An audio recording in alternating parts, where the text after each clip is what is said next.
என் நெஞ்சில் குடியிருக்கும்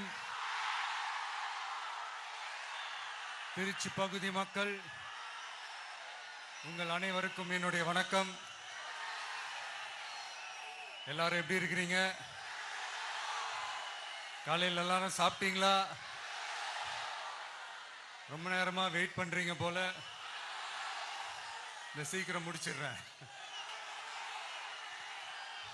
கேஸ் பிரச்சனையெல்லாம் எப்படி இருக்கு? சரியாயிடுச்சா? சால்வ் ஆயிடுச்சா? கேஸ்லாம் புக் பண்ணீங்கன்னா புக் ஆகுதா? இந்த கேஸ் பிரச்சனையினால எவ்வளவு பிரச்சனைகள், எவ்வளவு டீ கடைகள் மூடிட்டாங்க, எவ்வளவு ஹோட்டல்ஸ் மூடிட்டாங்க, இதனால எவ்வளவு கஷ்டங்கள், எவ்வளவு நஷ்டங்கள். அவங்களாச்சும் கொஞ்சம் உஷாரா இருந்திருந்தாங்கன்னா இந்த கேஸ் தட்டுப்பாடை கொஞ்சம் கண்ட்ரோல் பண்ணியிருக்கலாம்.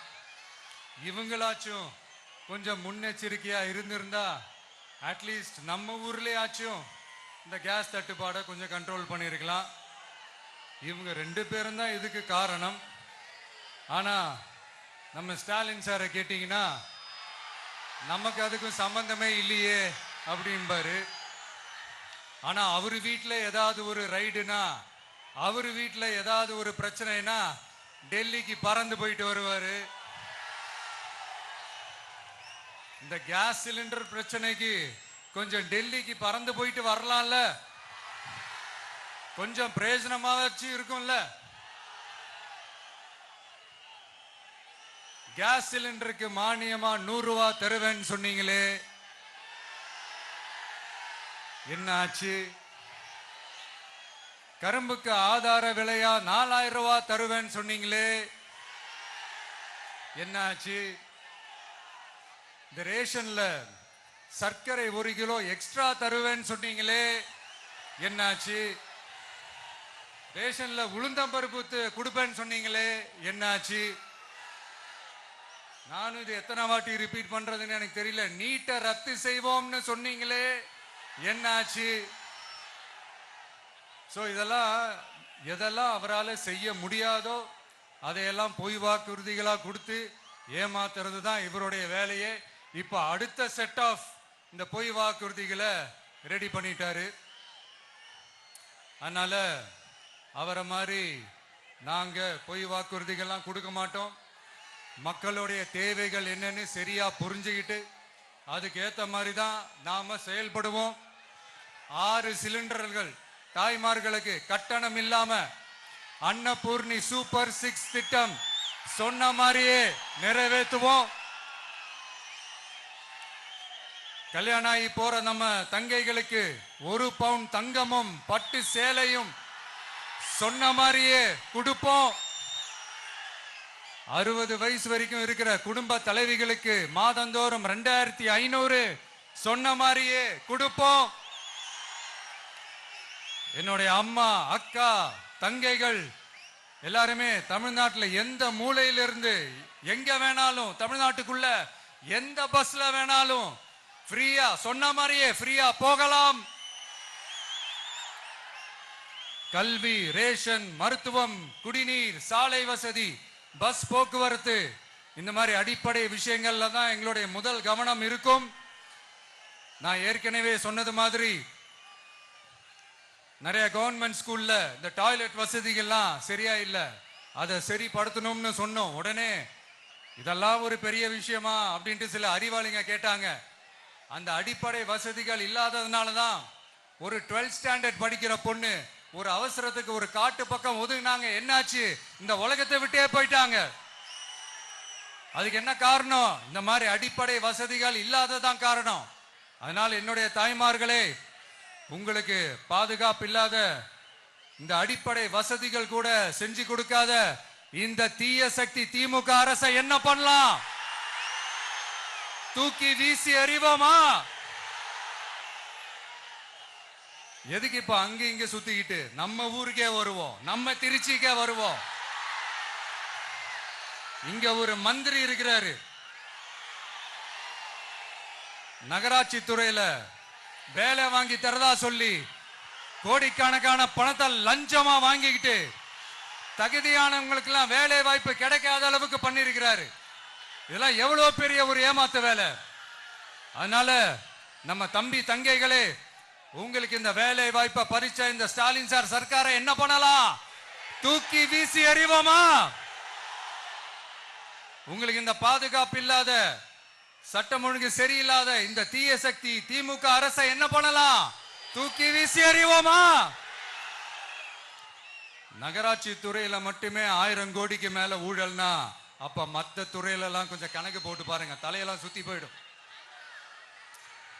நான் கொஞ்ச நாளைக்கு முன்னாடி சொல்லியிருந்தேன், இந்த ஸ்டாலின் சார் டாக்ஸ் அப்படின்ட்டு, இந்த ஜிஎஸ்டி மாதிரி எஸ்எஸ்டி, அதை பத்தி அவங்க வாயை திறக்கலைங்க.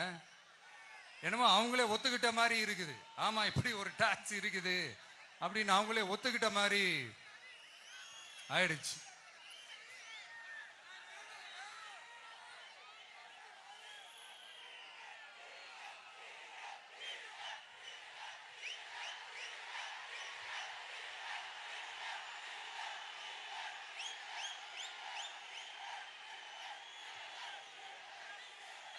இந்த கல்லூரி பேராசிரியர்கள், கல்லூரி உதவி பேராசிரியர்களுக்கு அந்த போஸ்டிங்க்கு 2000 பேருக்கு மேல அந்த வேலை கொடுப்போம்னு சொன்னாங்க. கடைசியில் எத்தனை பேருக்கு கொடுத்தாங்க தெரியுமா?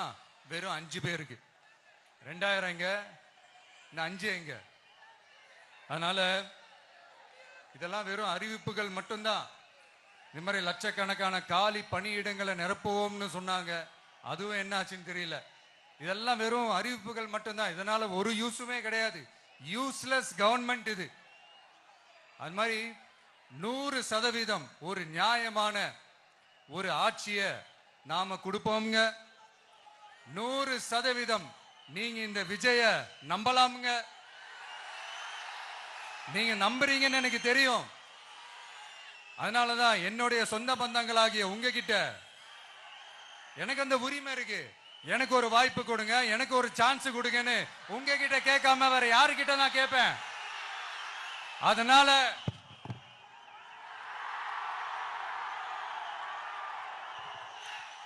எனக்கு ஒரே ஒரு வாய்ப்பு கொடுங்க.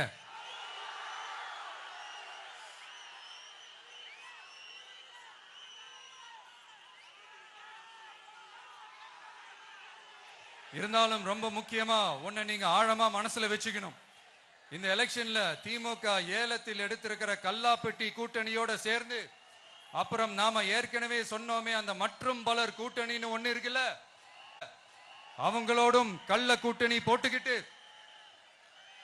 எல்லாரும் முன்னா சேர்ந்துகிட்டு நம்மள உங்க விஜய எப்படியெல்லாம் எதிர்க்கிறாங்கன்னு நான் சொல்லிதான் உங்களுக்கு தெரியணும்னு அவசியம் இல்லை. இந்த கரூர் நிகழ்ச்சி சூழ்ச்சின்னு பலர் சொல்றது மாதிரி நம்ம கடைசி படமான ஜனநாயகன், அதான் நம்ம மனசுக்கு நெருக்கமான உங்க எல்லாரோடும் நமக்கு இருக்கிற பூர்வ ஜென்ம பந்தத்தை இன்னமும் எங்க இறுக்கமா மாத்திடுமோன்னு, எங்க அது இந்த தேர்தலில் நமக்கு மிகப்பெரிய ஆயுதமா மாறிடுமோன்னு ஒரு கூட்டு சூழ்ச்சி, அதோட இன்னும் பல பல சூழ்ச்சிகள். அதனால உங்க மகன், உங்க அண்ணன், உங்க தம்பி, உங்க விஜய் கேட்கிறேன், உங்களுக்காக நீதி கேட்க வந்த எனக்கும் சேர்த்துதான் நீதி வேண்டும். அவங்க கொள்ளையடிக்க இதுவரைக்கும் எப்படி உங்களை ஏமாத்திட்டு இருக்காங்க தெரியுமா?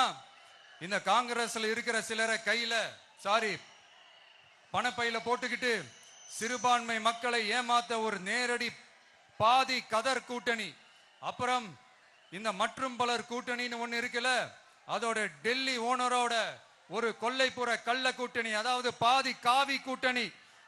கொள்கைன்னு ஏமாத்துறாங்க. அதனால இந்த திமுகவையும் நம்பாதீங்க. இந்த உங்க தம்பி, உங்க விஜய் கேட்கிறேன், உங்களுக்காக நீதி கேட்க வந்த எனக்கும் சேர்த்துதான் நீதி வேண்டும். அவங்க கொள்ளையடிக்க இதுவரைக்கும் எப்படி உங்களை ஏமாத்திட்டு இருக்காங்க தெரியுமா? இந்த காங்கிரஸ்ல இருக்கிற சிலரை கையில பணப்பையில போட்டுக்கிட்டு சிறுபான்மை மக்களை ஏமாத்த ஒரு நேரடி பாதி கதர் கூட்டணி, அப்புறம் இந்த மற்றும் பலர் கூட்டணின்னு ஒண்ணு இருக்குல்ல, அதோட டெல்லி ஓனரோட ஒரு கொள்ளைப்புற கள்ள கூட்டணி, அதாவது பாதி காவி கூட்டணி. கொள்கை கொள்கைன்னு ஏமாத்துறாங்க. அதனால இந்த திமுகவையும் நம்பாதீங்க, இந்த பாஜகவையும் நம்பாதீங்க. ரெண்டு பேரும் வேற வேற கூட்டணி எல்லாம் கிடையாது, ஒரே கூட்டணி தான். ரெண்டு பேரையும் நம்பாதீங்க. இதுல எந்த டவுட்டும் உங்களுக்கு வேணாம். நீங்க திமுகவுக்கு ஓட்டு போட்டாலும் சரி, அந்த மற்றும் பலருக்கு நீங்க ஓட்டு போட்டாலும் சரி, நீங்க யாருக்கு ஓட்டு போடுறதுக்கு சமம்னு நீங்களே புரிஞ்சுக்கோங்க. அதனால இந்த வரப்போற தேர்தல்ல டிவிகேக்கு உங்க சப்போர்ட்டை கொடுங்க. இன்னும் பல வருஷத்துக்கு தமிழ்நாடு சூப்பரா இருக்கும்.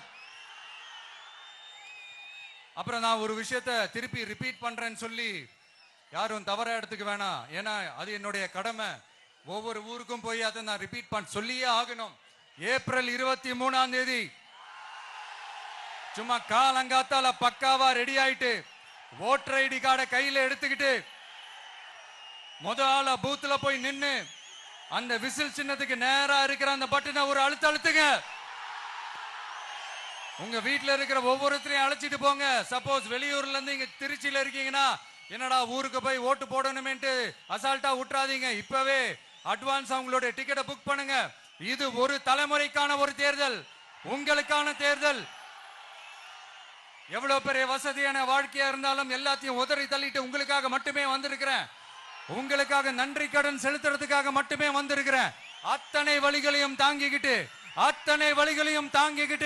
உங்களுக்காக மட்டுமே வந்திருக்கிறேன். ஒரு நாளும் பொய் சொல்லி உங்களை நான் ஏமாத்த மாட்டேன்.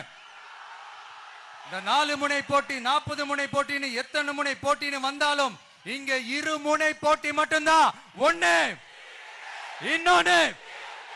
ஒன்னு டிவிகே, இன்னொன்னு டிஎம்கே.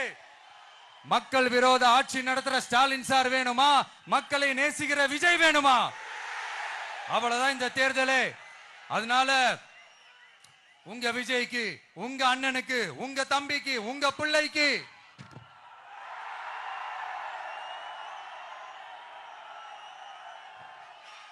ஒரே ஒரு வாய்ப்பு கொடுங்க. தயவு செஞ்சு விசில் சின்னத்துக்கு ஓட்டு போடுங்க. இது ஒரு விசில் புரட்சி தேர்தலா இருக்கணும். இங்க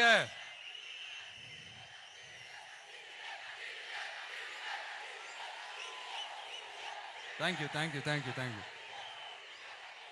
இங்க திருச்சி இந்த எல்லா தொகுதியிலும் நம்மளுடைய நண்பர்களை, நம்மளுடைய தோழர்களை வேட்பாளர்களா அன்னைக்கு அறிவிச்சேன், நான் நிப்பாட்டி இருக்கேன். அவங்க வேற, நான் வேறன்னு தயவு செஞ்சு பிரிச்சு பாத்துறாதீங்க. அவங்க எல்லாரையும் வெற்றி பெற செய்யணும்னு உங்க எல்லாரையும் தாழ்மையுடன் நான் கேட்டுக்கிறேன். நான் தன்னந்தனியாளு, நீ ஏளனமா பாரு. கொஞ்சம் நவுந்தனா இங்க 8 கோடி பேரு. மிரல போது ஸ்டேட்டு, எங்க விசில் சத்தம் கேட்டு. நல்லவங்க வாழ நீ விசிலு கடி ஓட்டு. கடைசி நம்பிக்கை மக்களை தேடி வருது. அதை இறுக்கி புடிச்சு ஒரு வரலாறு எழுது. உங்க விஜய் நான் வர. விசில் அடிக்க ரெடியா?